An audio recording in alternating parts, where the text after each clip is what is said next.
So yeah, I ended up here because I spent probably 30, 35 years in the private sector as both an entrepreneur and a brand builder, marketer, partnership person inside startups, early stage, as well as some big companies.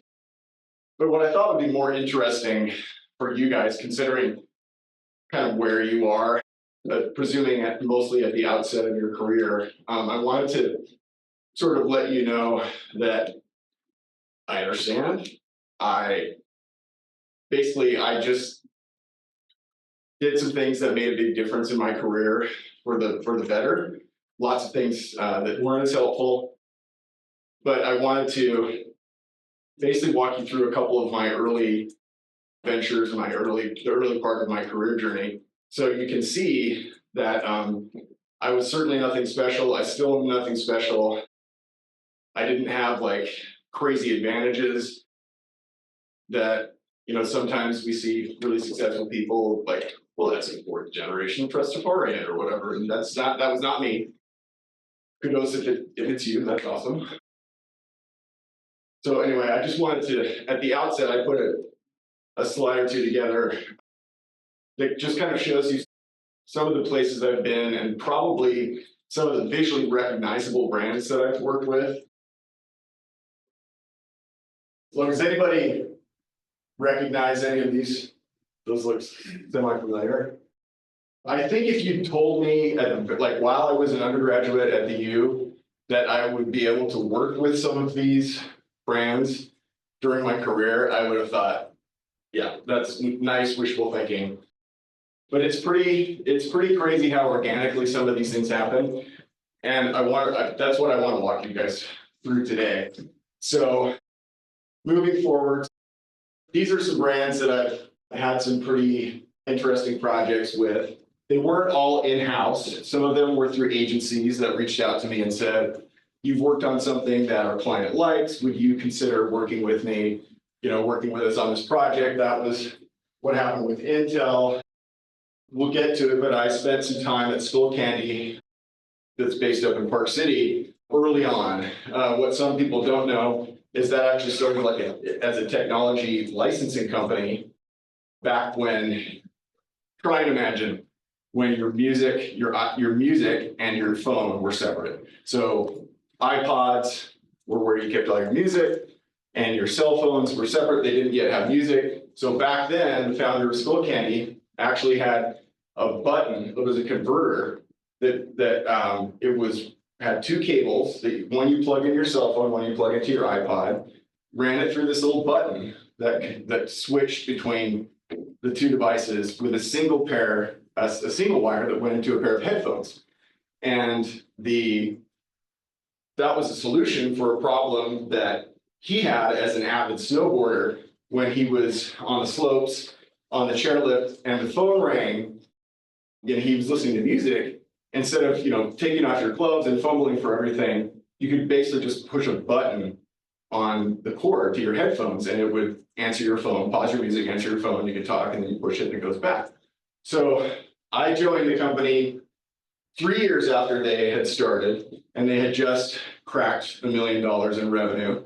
And I came in to lead marketing and business development or partnerships for them, and was there from about $1 million in revenue to about $70 million in revenue. And it was a fast and wild, crazy ride. But that was fun because it was here in Utah. And, I think most of you have probably run into people who've worked at Skullcandy. It still feels like a homegrown brand, which was really fun. Does anybody know what this is in the middle? Stance, and what is Stance? Sock, clothing company, socks, away. Right. So they started as just socks because in the industries that, feature, say, athletes or artists, performers, now influencers, that was actually not even really a thing, like as an institution, influencers back then, they all had all these different partnerships. So if you were an NBA player, if you were an all-star DJ back in the mid 2000s, late 2000s, you basically had a partnership, say, with like Nike, and you were a head to toe Nike person. If you were a pro snowboarder, you were head to toe Burton. or you're a Red Bull athlete and that was your primary sponsor. But smaller sponsorships could come in under categories that were not filled by the big brands like a Nike or an Adidas. They didn't make headphones. So for Skullcandy, it was great because I could go out to these DJs and they had partnerships with, you know, clothing brands, and some of them had eyewear and things like that, but very few of them actually had headphone partnerships because there were only a handful of headphone companies, and they were the big ones like Sony and Koss and, you know, all these legacy electronics brands who've been on cruise control for decades. All their headphones looked exactly the same as they had like 20 years earlier, 30 years earlier. And we came along and basically said, we're going to make headphones cool. Now that everybody has a device with all their music in their pocket on their cell phones, it's more likely that someone's going to want to carry headphones with them because they can not only listen to their music, but now they can talk on them as well. And hands-free laws were starting to go for drivers, starting to go into effect all over the country, where you're going to get a ticket if you are seen messing with your phone while you're driving. So it was kind of a perfect storm for Skullcandy. But we came in thinking, well, we're going to be, in terms of quality, we're going to be good enough, but we want to be at a low price point, and we're going to make all kinds of colors and designs so that people will want to potentially buy multiple pairs of headphones so they can kit up and match their sneakers or their handbags or their sunglasses or their watches, same time frame that G-Shock came back, right? Sort of making the colorful watches. So this was really a perfect storm. What was cool for Skullcandy is that worked great. Everybody loved it. Nobody had pre-existing category blockouts with headphones. So we got to work with anyone we wanted to work with and did a lot of collaborations with both artists and other brands. And then when one of the board members came up with the idea for sort of taking that playbook or doing a remix, if you will, on that model that we had at Skullcandy, let's take a category of sort of commoditized products that are a little bit forgotten, and let's try to make them cool. And we'll use that as a Trojan horse. In Stance's case, it was socks. Socks are going to be a Trojan horse for us to go be able to partner with athletes, artists, pro skaters, all these people that won't have exclusively sock conflicts with an existing sponsor. And from there, from our Trojan horse position as a sock company, we'll then add t-shirts, hats, other categories of apparel where it would become more of a threat after we're established.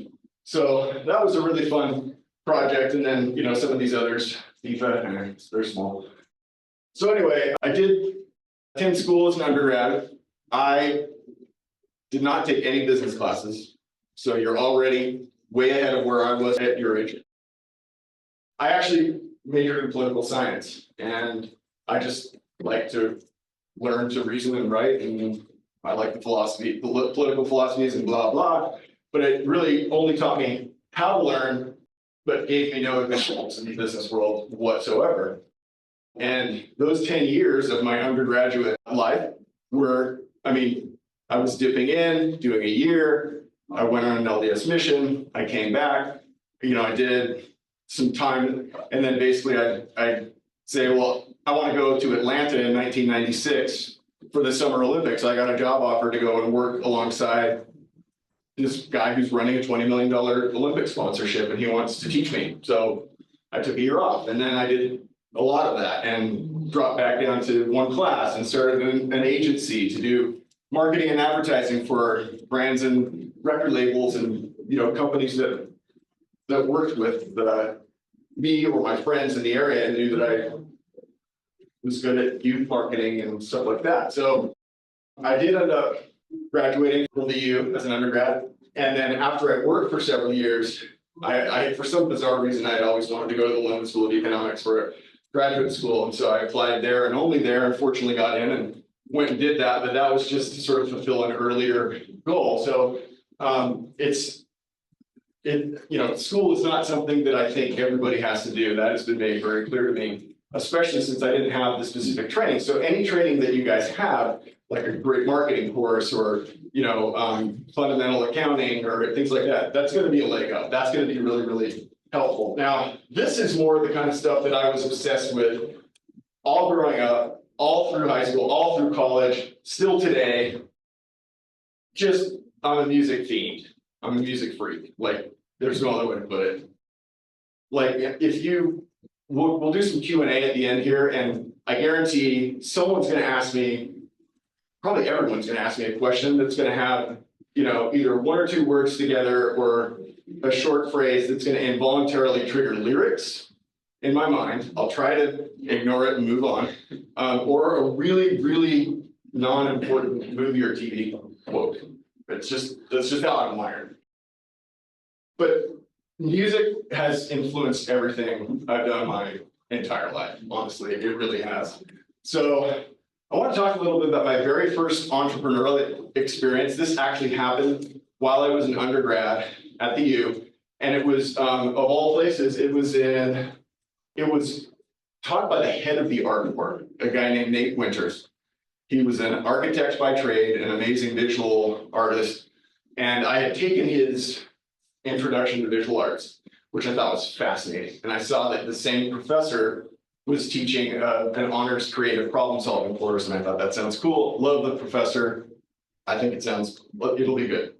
Well, the project was analyze your own life. Like, go through the course of a week or something and write down everything that bugs you, that causes you some friction, that slows you down, that gets on your nerves, whatever it is.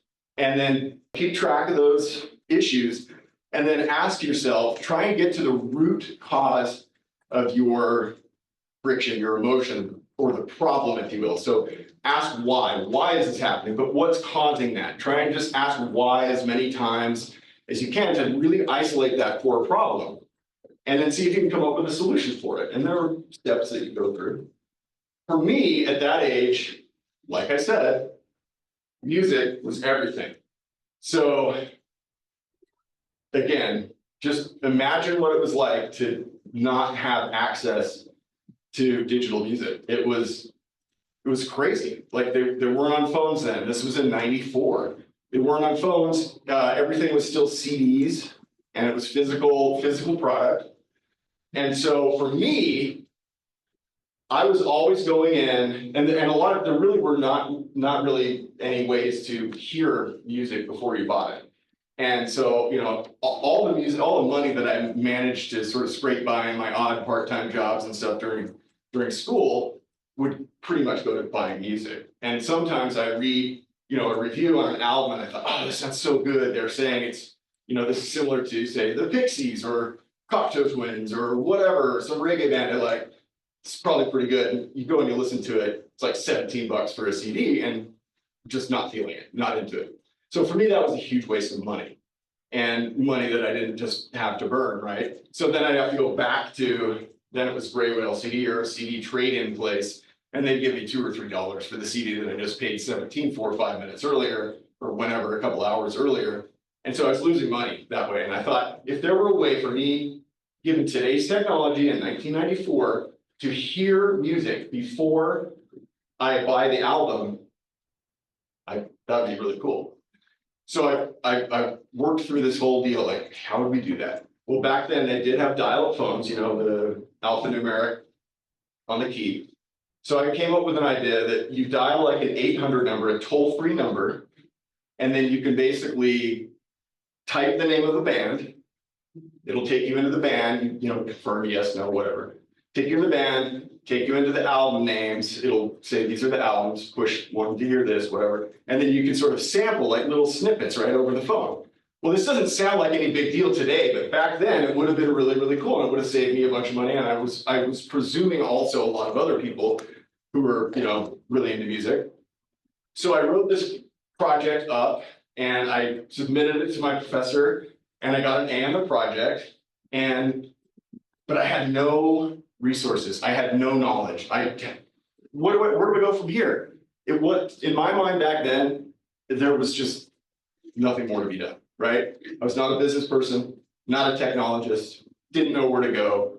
You know, this was long before SLCC and the U and UVU and all these schools had these amazing, you know, innovation centers and alumni networks that wanted to serve as mentors, wanted to help students do their projects, no sources of funding. How in the world would I come up with money for that? I have no idea. So I just let it go and I moved on.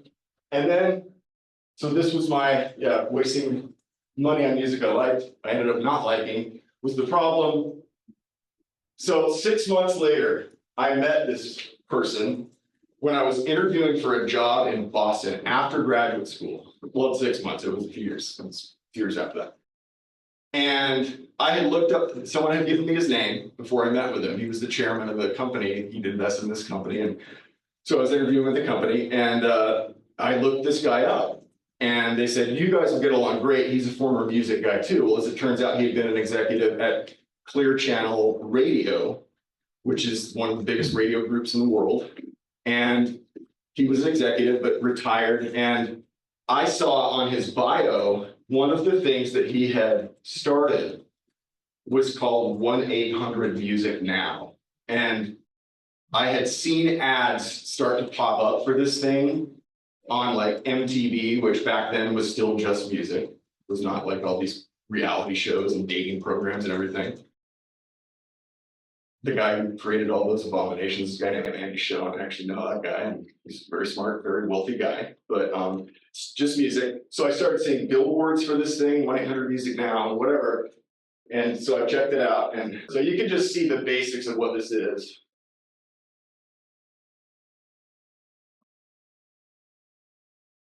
It's a really grainy file. It's, comes from 1994 television, so it's on that level. Anyway, basically, you call what this 1-800-MUSIC NOW, same thing. You type in the band's name, type in the album's name, and it lets you listen to samples, like 30-second samples of records. If you want to order it, you hit order, and they'll send it to you from some warehouse somewhere. Now, back in the day, this time there were still these things called record clubs, and you probably remember like the CVS record, like all these different. They would send you physical print catalogs of like all the new records and all the old classic stuff, and you for like 1 penny, you can basically fill in the blanks on the back. There's like an order form, and they literally would say for 1 penny you can order 10 albums or 15 albums and have them sent somewhere. So as you can imagine, fraternity houses had lots and lots of these subscriptions, but nobody knew who ordered it, and there were all these CDs floating around. But basically, they're just trying to get you to sign up, and they figure, well, once you're a member, it's so easy, why would you not stick around? So this was kind of a remix of that model. Mine was, if you like it, you push, order it, and it would basically send it, or it would notify a local record store. So you can support your local record stores and stuff. But anyway, I met with this guy, his name is Steve, and the first thing, he just said, yeah, I kind of read your bio or something, and it sounds like we have a lot in common. And I said, yeah, I know you're a music guy, I know you were a Clear Channel Radio, blah, blah, blah. I've got a funny story for you. When I was an undergrad, I just told him the story about this, and I said, and then I started seeing these ads for 1-800-MUSIC NOW pop up, and I thought, someone's already done my idea. And he goes, that was me, that was my company. And I'm like, I know, that's why I actually, it's a very small world. He goes, oh my gosh, that's such a small world, that's insane.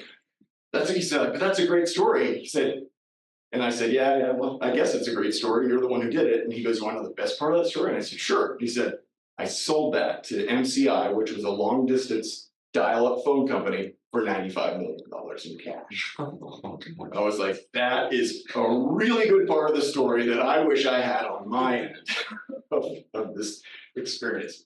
But what that did for me was really validate that, okay, I don't have any formal training. I don't, I just need some sort of frameworks, some prompts to start looking for problems that can be solved. And a lot of those solutions, they're going to create value, right? They're going to create some sort of value for someone. They have to, in order to be valuable, by definition. So for me, this was creating value for the music fan who was in similar circumstances as I was. I just didn't want to waste money on music, right? And then I was hoping to be able to create value for the record companies as well, right? Because they're getting sales and whatever. And then I was going to create some sort of value for the phone companies, which at that time, this was pre-internet. So why did MCI buy that idea from this Steve guy for $95 million? What does every website today look for to keep their visitors, their users engaged? What does every website need? What is TikTok full of and YouTube full of and everything full of? Content, right? Just content. That for MCI, that 1-800-Music now was content. So the more people that are using their service, that's content. Keep them on the line. It's, you know, those were customers. That was customer acquisition for them. So it just sort of like tipped me off. And then of course I was hoping that there would be some sort of value capture, which would allow me to capture and make money off this value that I've created for multiple parties, right? And so I really like took that to heart. And I just thought, okay, I have to just be creating value.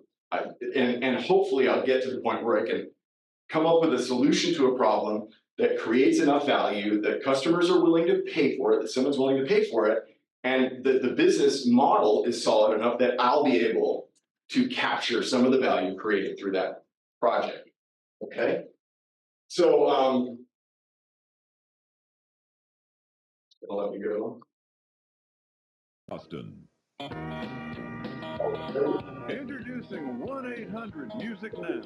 Sample and buy your favorite music right over the phone. You call, you listen, you like, you buy. Well, there you go, $95 million for someone. So basically, it's all about like critical thinking, right? Just having an analytical mind and trying to look for opportunities to create value, either something that's not there in the marketplace at all, something that is maybe partially there, like, okay, I like what they're doing here, but it doesn't speak to me, or it's overpriced, or they're not positioned, you know, the right way for me or for a particular group of consumers, but there's a core idea there that's good, right? There are just lots of different ways to approach problems. So I think these are just sort of my personal mantras, right? So everybody deserves respect until they prove otherwise. I've always loved people, and I've always been like fairly fearless approaching people, and I know that that's not the way everybody is. So, you know, for me, like, it was fun having that conversation with the guy who actually made money on an idea that I also came up with and didn't make money on. But, you know, he was a bigwig. He was an important dude.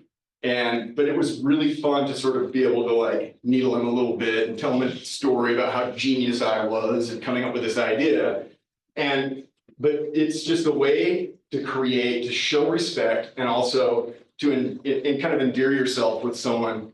Because if you're approaching someone and from your mind, you're an equal and you feel that, the other person will a lot of times feel that too. And that's the reality of it, is right. Two people are always equals. There's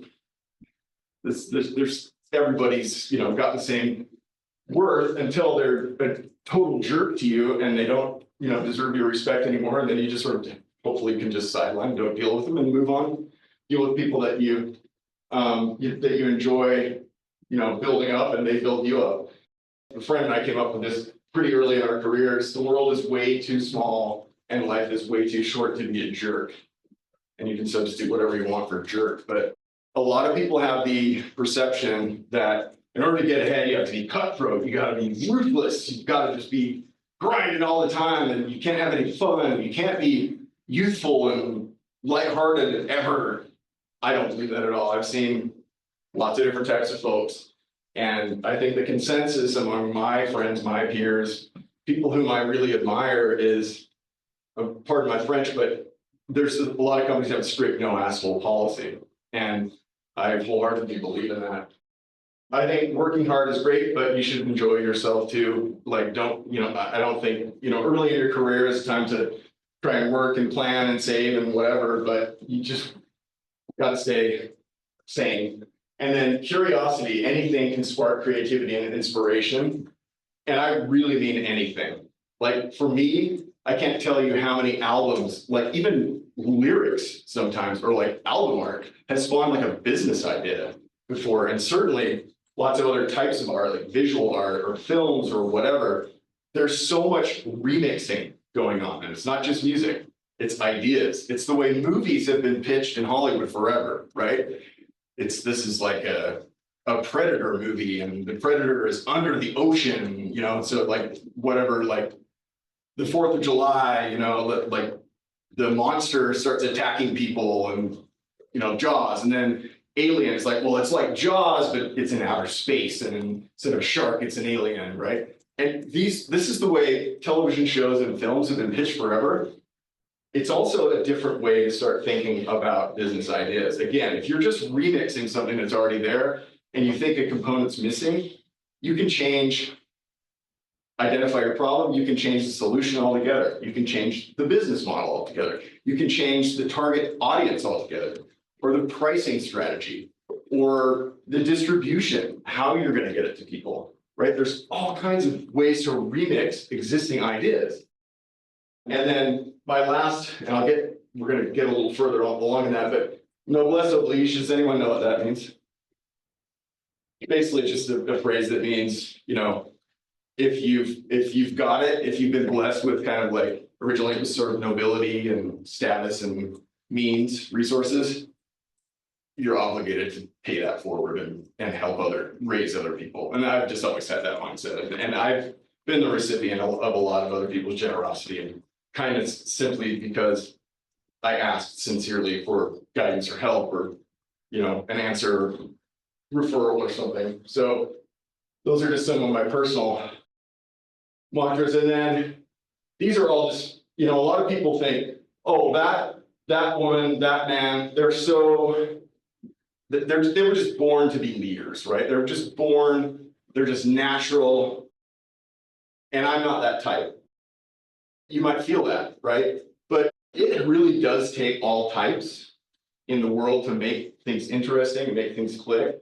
And you see a lot of sameness when you go into like big corporations, because they'll hire from the same cluster of MBA programs, or, you know, whatever it is. Like, people tend to fall in line and sort of feel like, oh, I gotta look and act and whatever, like those people. But in reality, there's way more benefit for an organization, for a business, for a project, for a group of friends, for anything, for people to arrive as themselves and stay themselves, and to add that diversity, to add that sort of difference of backgrounds and thoughts. So I love this Henry Thoreau quote: if a man does not keep pace with his companions, perhaps it's because he hears a different drummer. Of course, I love the music reference.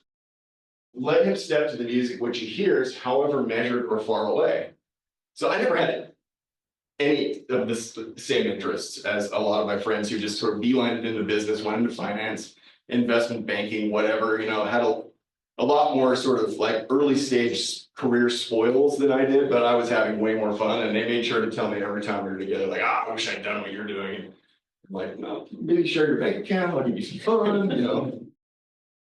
But Steve Jobs, everyone knows who Steve Jobs is, right? And he's seen as like this creative genius and an innovator, and he's just changed the world literally several times. But Steve Jobs said, if you're going to make connections, as in you're going to see patterns, you're going to see how things connect and come up with solutions, if you're going to make connections that are innovative, you have to not have the same bag of experience as everyone else does. What does he mean by the same bag of experience? Just like different perspectives, or like people having the same perspectives. You're not wanting Right. business with everyone with the same perspective. Yeah, or they didn't just come from the last Apple-like company, right? Maybe they'd been a performing musician, maybe they had been an artist, maybe they had been, you know, a doctor, lawyer, or whatever it is, right? But that's really informative coming from Steve Jobs, considering what he accomplished. And I don't want to plant inappropriate seeds, but does anyone know Steve Jobs actually was very leery early on of Bill Gates, Microsoft, who was really like a serious competitor at the time for Steve Jobs? Does anyone know why early on in their careers, Steve Jobs didn't fully trust Bill Gates? Again, I don't want this to be an inappropriate, but it is true. He didn't really trust Bill Gates fully because apparently Bill Gates had never tried LSD. So his mind was not sufficiently opened to possibilities, in Steve Jobs' assessment. So he means it when he says, don't come with the same bag of experiences, which is great for everyone in this room, right? Like, we all have things to contribute. And then this last one, this quote, does anyone know who Shepard Fairey is? So Shepard Fairey is the one who did the Obama campaign poster, the Hope campaign. It's like, he's a street art, and he also started Obey clothing, like Andre the Giant has a posse, Obey, all that stuff. Well, the reason why that made such an impact on the Obama campaign is because this guy had come from the streets. He'd been arrested, I don't know how many dozens of times, tagging buildings, whatever. And a lot of what he was referencing were music related. You know, he's got these taglines like create and destroy, or just a whole bunch of really interesting sort of punk rock and hip hop based ethos statements that went into his artwork. So when someone like that, who was, you know, had started to make a name for himself in the world of punk rock and counterculture, suddenly says, hold up, there's someone running for president I could actually maybe even get behind. Like, this is, now, I don't know how his opinions may have changed during Obama's presidency. That's not the point. The point is that moved the needle with a lot of younger people saying, whoa, if this guy's saying that context, right, that reference adds weight to the endorsement. So context is a huge concept to keep in mind, right? Okay.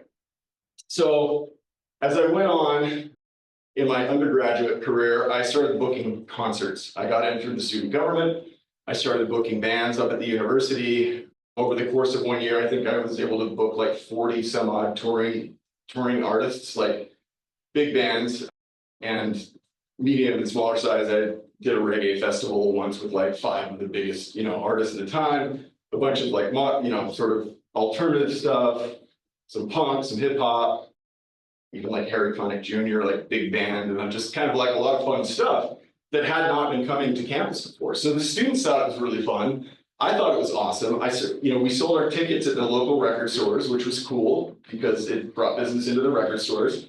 And one day out of the blue, I got a call at the student government office, and it was someone, hi, this is so-and-so from Capitol Records in LA. Hi, how's it going? We've been looking for a marketing rep for Utah for a while now, and your name keeps coming up. Is this something you'd be interested in? And I said, oh, I think someone's playing a prank. I didn't apply for anything. No, we know that, but would you be willing to like have lunch? So anyway, I ended up having lunch, and I said, well, this is cool, this is interesting. I'll promote your bands and your releases and stuff like that, but I'm not going to stop doing concerts. They're like, no, that's great. Like, you double access. That's really good. Like, keep double dipping. So anyway, I ended up working with all these bands that, went on to become really huge. Radiohead, Beastie Boys, Foo Fighters, like a whole bunch of other bands on Capitol Records. And that was really cool and informative. There was another problem that at the concerts that I was doing and that were being done around town at the time, there was this thing called the straight edge movement that had started. What's the straight edge movement? Anyone know? It's sober people, like they don't do drugs, they don't drink, they don't have sex. Yeah, like clean living at its most, like synopsized. But so there was a group of very avid straight edge kids in town who were going to concerts, and if they saw another kid or another person drinking or smoking a cigarette or maybe smoking something stronger, they would jump them like gang style, beat them up, and it got to the point where they were like breaking bottles and trying to carve like X's, which is sort of their symbol because they put the X on their hands and show the bartenders like, we're not here to drink, we're blocking ourselves from the bar. So they were like literally like carving up people's backs and stuff, like trying to cut X's. And I saw a kid at 7-Eleven once, he's like, check this out. And his back was stapled closed because someone, anyway, so that was a crazy problem. And it was starting to happen all over at every type of show. So another concert promoter who coincidentally today is the president of Live Nation for Utah. he was booking bands, I was booking bands, like, this is getting serious, like, someone's gonna get hurt really badly, if not killed, and everyone's gonna get sued. We're, you know, promoters are gonna be sued, the building's gonna be sued, the university's gonna be sued, like, everyone involved is gonna be sued, and that's scary for its own reasons. But we don't want anyone to get hurt. How could we put an end to this? So that was like an entrepreneurial problem for us. We want to keep doing concerts. How do we solve this violence problem at the shows? Well, a really big band at that time was a band called Rage Against the Machine. Has anyone heard of Rage Against the Machine? No. So they were kind of the first of the sort of one of the first of the sort of rap rock genre, but like cooler than those that followed. And but the singer of that band, Zach De La Rocha, and they were massive. Like the singer of that band, Zach De La Rocha, started Rage Against the Machine to shine a light on what he saw as a huge problem, being that the Zapatista people and southern Mexico were being persecuted, driven off their ancestral land, denied access to education, and all these different things. And he wanted to shine a light on that problem. And so a lot of the music that he sang for with Rage Against the Machine that everybody knew was about this. And so we just thought, we had a friend, he wasn't, you know, he wasn't the guy, but we had a friend who was good friends with Zach in LA. And we said, let's ask Zach if he would come out and do a lecture that we know all these kids who are causing problems are gonna attend. And let's see if Zach would come out and tell them, hey guys, it's really cool to be passionate about an issue that's substantive and, you know, whatever, but it's not cool to just be violent mindlessly. So if you care enough about something to start a band, to write lyrics, to do all this stuff, to advance your cause, that's cool. But just hurting people for no reason, that's not cool, you know? So we told Zach about that idea and he goes, I love that idea. I mean, our mutual friend. He said, I love that idea. Let's do it, but not just me. I'm gonna get a bunch of my friends involved too. So he immediately called Mike B from the Beastie Boys, Amy Ray from the Indigo Girls, another band, Michael Franti, like all these people, other artists. And he's like, we're gonna do this thing. And we're gonna go speak to kids so that they understand our causes. And we're like, whoa. And so the Spitfire tour was basically born, like unbeknownst to me, it was like, became this movement. And we had all these people. So this was the very first date with the Spitfire tour, that guy in the black there. So I ended up co-founding this with some other friends in the music industry and with Zach, the singer of Rage Against the Machine. This was at Clemson, our first Spitfire tour event ever, where we had a living room set up. Every artist came and had an issue that they were going to talk about to the audience. Then there was an open Q&A at the end with all of them. And then afterwards, again, pre-social media, pre-speaking directly online with your artist, you know, favorite artists and stuff. They would go like one at a time.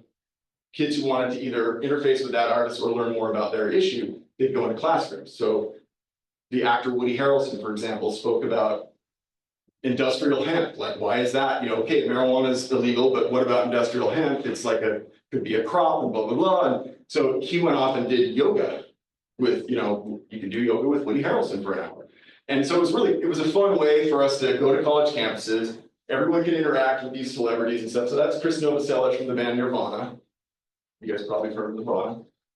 Woody Harrelson, Kennedy, who now was on MTV back then, now has a show on Fox News.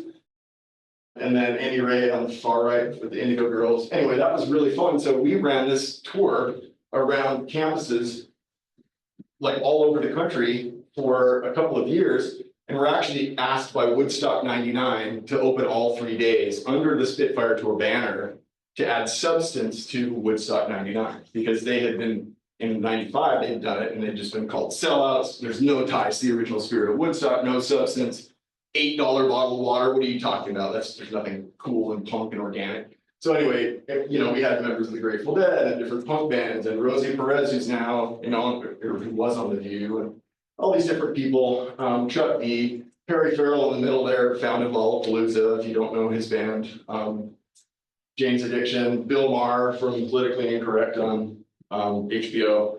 Anyway, it was really cool. It was really substantive, but again, just having the courage to like go out and pursue a solution to a problem that we perceived in like our local worlds quickly took on a life of its own and ended up becoming something really big. I know, I see we're, Let's go to 2.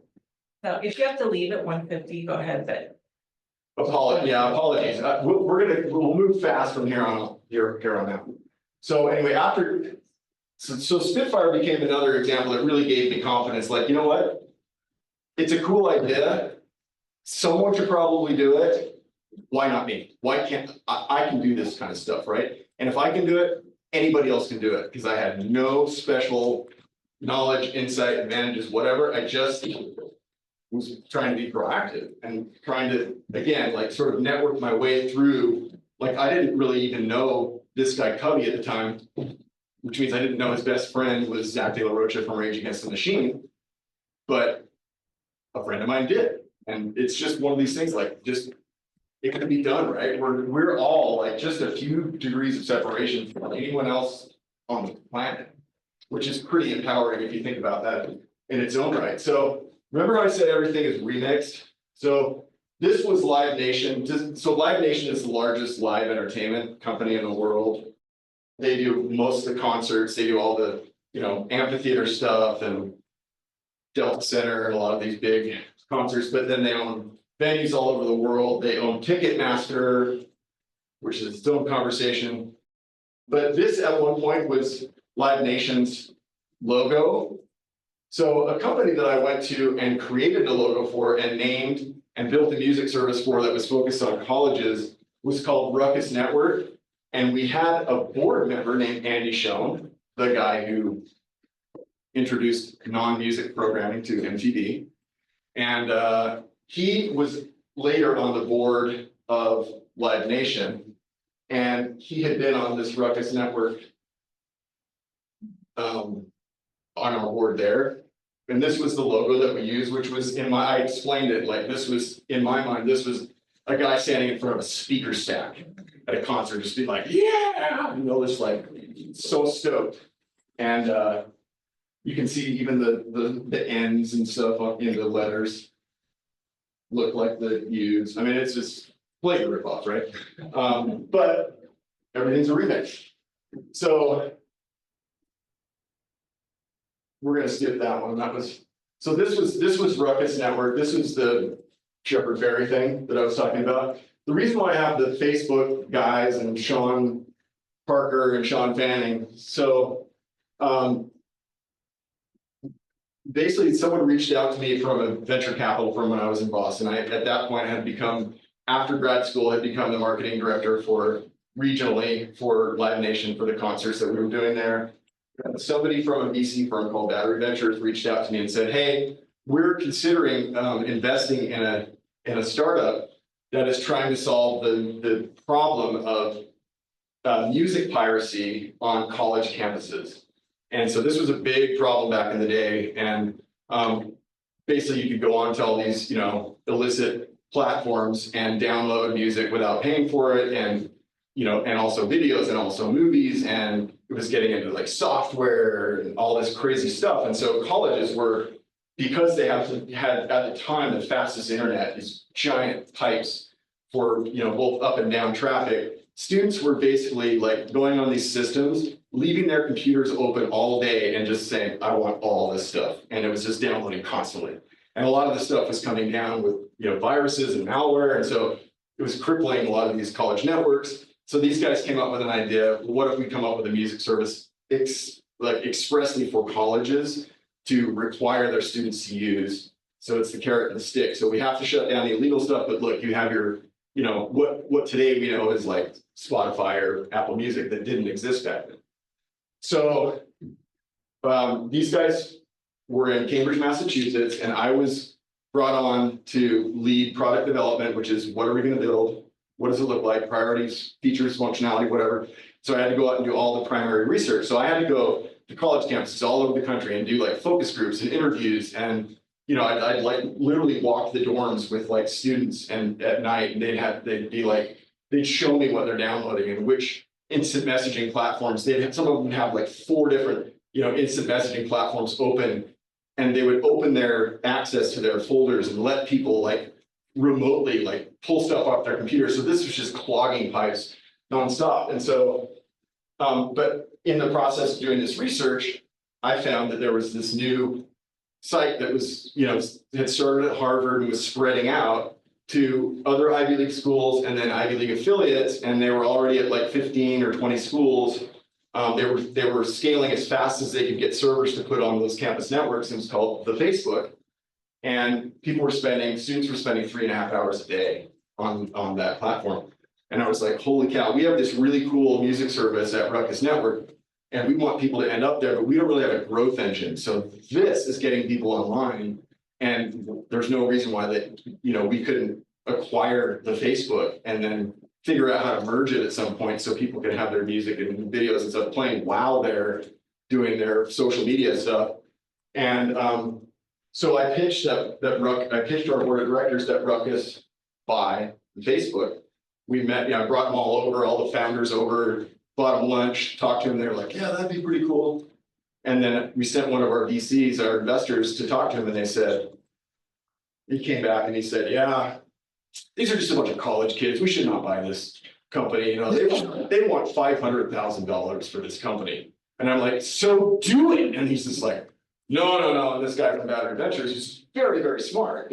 But Battery Ventures had invested in Friendster, which was an earlier attempt at social media, but it was like for everyone, by everyone. There was no real defined user groups or anything. So of course it failed. And I'm just like, I can tell you 100 reasons why this is not Friendster. We've got to do this, explain this. Well, what's the business model? I don't know yet. Let's buy it. Let's keep funding their growth. They're capturing every user 3.5 hours a day. Let's put it on the shelf. And 6 to 18 months down the road, we'll figure out a point of convergence and how to do it. No. They're just college kids. This thing's gonna happen. So the board said no. Then we got a new CEO, and he came over, had been chief technology officer from AOL Time Warner Group, the whole group that owns like CNN and Warner Brothers and back then. And he said, he called all the leadership at Ruckus in, and he said, Brad, if you had one ask of me to support you, going to the board with, what would it be? And I said, we got to buy this Facebook company. Tell me about it. I did. He said, I like it. I still have, he said, we'll take it to the board. I still have privileges with the Time Warner jet. I'll take these founders to New York. We'll wine and dine them. We'll make a pitch to buy the company on there. Great. So I was like 35 at the time. He was even older, the CEO, but he said, I'm going to take bring a couple of young friends who can hang out with these guys college age, and we'll go do this. So he did it. And on Monday, he came back and said, Brad, come into my office. We went to New York, we did the thing, and it was Zuckerberg, it was Mark Zuckerberg and Eduardo Severin. There were multiple co-founders, but those were the two. And he said, we took him to this restaurant and we offered him $9 million for Facebook. And they said, no, they turned us down. And I was like, oh, no, should have gone to 10, like whatever. He's just like, it's just a lot of money for our little startup. Well, needless to say, I was frustrated, upset. He said, look, we tried. But he said, I need to do me a favor. One of the younger kids that came out from Silicon Valley to go with us to New York with the Facebook guys, he needs a job. He's getting himself into a little bit of trouble out in the Bay Area with girls and maybe drugs or whatever, but he's really smart. He was involved with Napster, and he knows music, he knows coding. So could you spend an hour with him and see if there's a job here at Ruckus that would fit this guy's skill set or whatever? And I said, sure. He said, yeah, he's in the conference room right over there. His name's Sean Parker. So this Sean Parker, who's now worth, I don't know how many billions and billions of dollars, as the first president of Facebook, was in there. I talked to him about Ruckus. He's like, yeah, Ruckus is cool, but I met these Facebook guys, and I think I'm going to try and get them out in Silicon Valley and see what happens, with them.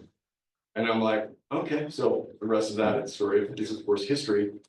Fast forward, I don't know, several years down the road, I got an email out of nowhere in like 2010 or 2012 or something, to whom it may concern. This letter is to confirm that on multiple occasions, Brad Williams presented a compelling business case for the acquisition of Facebook, ... We wish we had listened. Signed, the board of directors, Ruckus Networking. That was after Murdoch News Corp, I think, had invested in Facebook at like a $1.6 billion valuation or something, but now obviously really bigger. Anyway, so that was fun. But again, it gave me confidence because I was able to identify something that fit. And of course, who knows, it could have been, a very different future for Facebook had it come under our purview, probably would have, you never know. But it did give me confidence, right?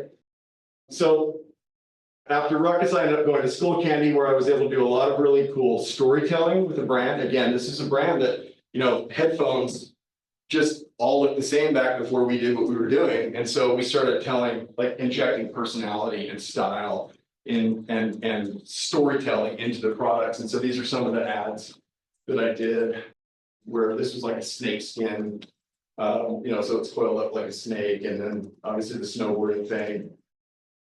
Did a big partnership with Vice Records, and then I went and worked with, while I was at Skull Candy, I met this guy, his name is Jack Joseph Quigg.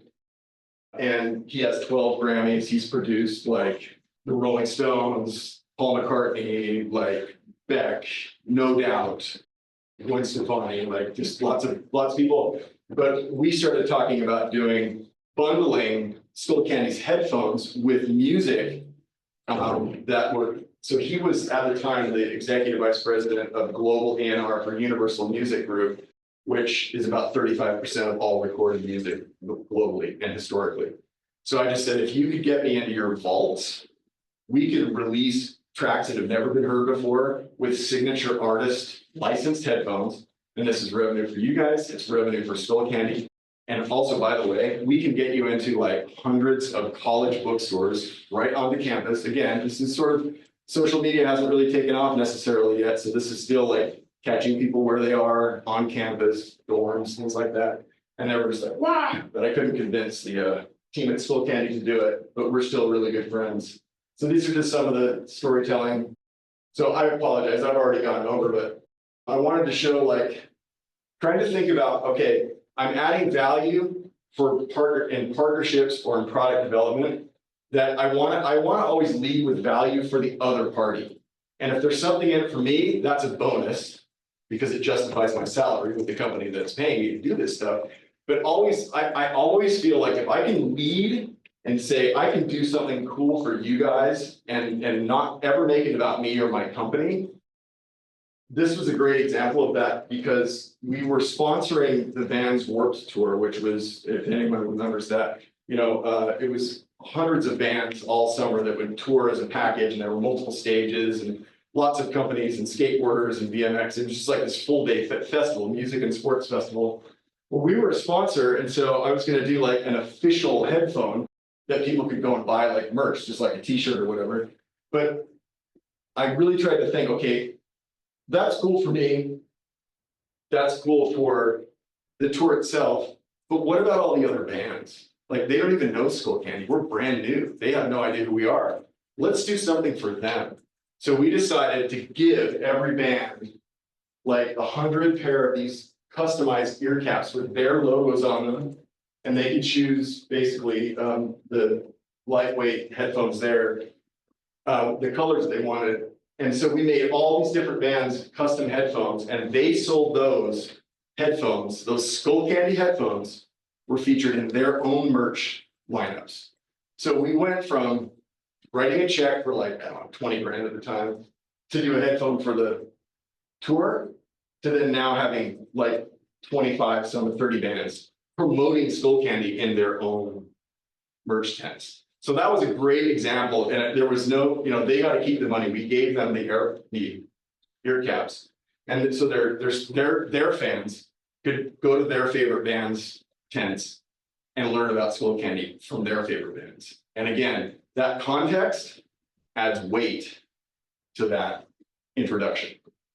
So it doesn't necessarily change the value of the product, but it changes the perceived value of the product, right? So that was another really cool example of like how that stuff works, where, you're always looking for ways like this was, has anyone heard of the DJ named Steve Aoki? So Steve was a good friend of mine from back in the day, and his record label is called Dim Mak. And we used to do a lot together, Steve and I, and with Skull Candy. And so I basically called him and said, hey, Skull Candy wants to present the Dinmont Records music showcase at South by Southwest Music Festival. And he's like, that'd be amazing. And I'm like, let's put a CD sampler together. We'll do like 2,000 of them. We'll pay for them. And we basically are putting our, signage up and giving away like little silver chains with like Skull Candy medallions on them to all the people who are coming to the showcase. And now it's like Steve Aoki is introducing people to us because we're for relatively very little money. We're promoting him. We're promoting his record label. We're promoting his bands. The bands are handing out stuff that say Skull Candy, right? So there's like when you talk about scaling your company, building something, from small to big, there are a couple ways to do it. There's this sort of like B2B, like the business to business sales model, like you're selling to an enterprise or an organization. A lot of pros and cons, or you're selling one-to-one, right? Like B2C, but then you've got a lot of individual buyers that you've got to hit up and convince that you're the right solution. But when you can go B to B to C, like I can interface with Steve Aoki and his record label and all the bands on the record label can then give it to their fans, or the Warped Tour can do the same. That's the best scaling model possible.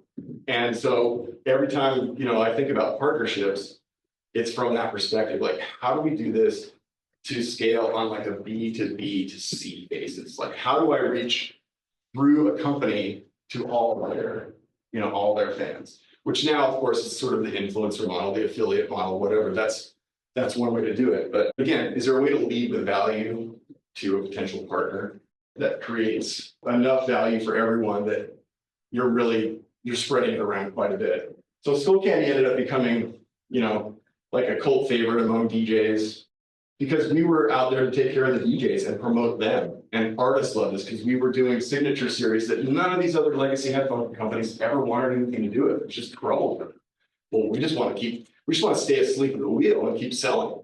Well, too bad, because someone else is now actually competing for your customers, and we were winning, which was really cool. So these are just a bunch of mock-ups that I would do and send record labels or whatever. And there's Weezer and 50 Cent's G Unit, and we did Public Enemy and Nylon Magazine, Big Fashion Magazine, Gwen Stefani, her collection for some stuff. Anyway, it was fun. So just like think about that. Like you've seen something work somewhere else. Will a version of that work for you? Is there a version of someone else's solution that can solve your problem or add value in a way that's unique to you with your interests, your skills, your different bag of experiences, right? That coming from you will be credible because of who you are and your unique like traits and characteristics and your unique authenticity as yourself. And I've just noticed over and over again how people who come at things with real personality, real authenticity, and who aren't like everything else and anyone else who's out there, they're adding more value. They're getting adopted faster because they stand out. So don't get bummed out on yourselves, because I still do it, right? Don't get bummed out on yourselves because you're not this person or that person, or you don't look the part, or you don't feel the part, or whatever, because there's something that you will be better at than everyone that you're kind of concerned with. Just got to find out what is that. This band, Data Rock, is from Norway, and with a similar model, like they saw what I was doing at Skull Candy and beyond, and they just said, hey, will you put together like a group of brands that we like, and let's sort of do versions for Data Rock. This was after I left Skull Candy. Do versions for Data Rock that mapped our album art, and this was their thing, like this red album in the upper right-hand corner.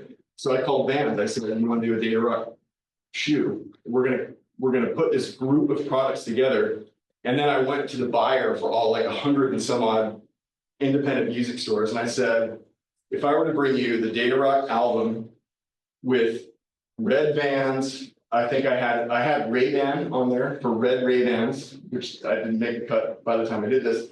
The Gibson, like the super modern Gibson Steinberger guitar that has like no head. It's just kind of like squares off at the top and it's kind of square down below. It's like from the 80s. Those guys, they'll sell those computer bags, headphones, whatever. I went to the buyer for these record stores and said, will you put like a showcase of these products together around along with the album at the album release? And he's just like, hell yes. And I was like, if I were to bring you other bands with these sort of like product partnerships, you know, around an album release, so you could sell all those products and whatever, like, would you give me more wall space in your store? Hell yes. And I said, well, how much, you know, real estate inside your store would you be willing to give me if I could bring you a whole bunch of bands with a whole bunch of product partnerships that then you could sell?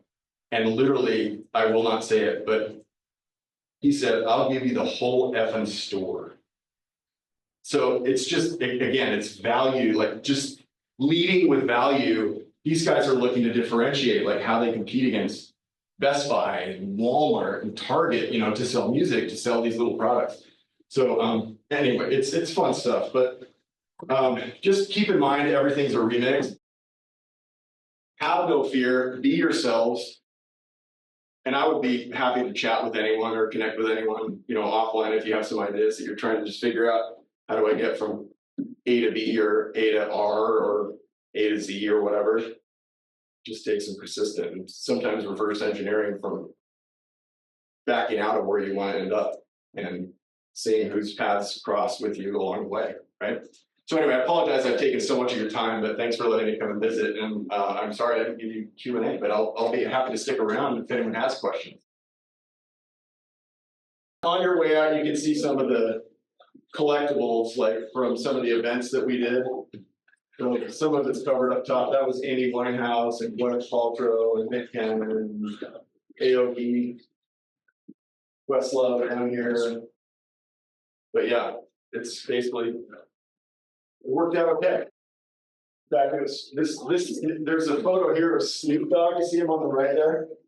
That was run by CNN on April Fool's Day, and they doctored the photo. He's really wearing the headphones that I gave him. So Skull Candy was featured. What they doctored was he was probably not reading what I wanted. But that was the April Fool one. So we benefited because that was everywhere, and Skull Candy benefited just because we had given him purpose. So then we've got some Wu-Tang guys down here with the RZA. Anyway. Sorry, that's not the RZA. That's Raekwon. All right, thank you. Yeah, great to see you guys. What was that? Was out of graduate school, first job interview for him in Boston? Was that? So we should say that was the first interview. It was really it was a recession basically, and so it was then Clear Channel Entertainment, but they became Live Nation. Okay. So it was Live Nation. So I ended up in the chairman's office of the global chairman was based out of Cambridge, Massachusetts.